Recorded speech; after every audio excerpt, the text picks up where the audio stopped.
ছাত্রদল যুবদলের মাঝে বিশাল সংঘর্ষ। রাত তখন 2টা থেকে 2:30। ছাত্রদল ও যুবদলের মাঝে বিশাল সংঘর্ষ। কোস্টগার্ড এসে পরিস্থিতি নিয়ন্ত্রণ করলো।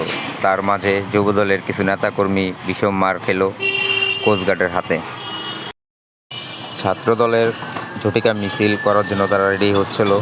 তার মাঝেই যুবদলের নেতাকর্মীরা খবর পেল যে ছাত্রদলের নেতাকর্মীরা ঝটিকা মিছিল করার জন্য বের হয়েছে।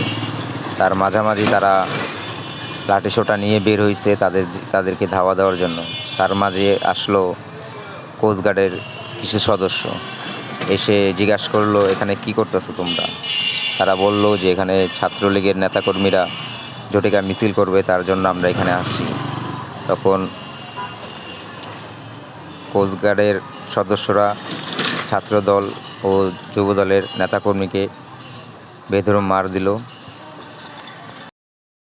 এখন বর্তমানে যুবদলের কিছু নেতাকর্মী হাসপাতালে ভর্তি আছে, তাদের অবস্থা গুরুতর অবস্থা। তার মাঝে কয়েকজনের সুস্থ আছে এবং তার সাথে আছে একজন, তার অবস্থা গুরুতর অবস্থা।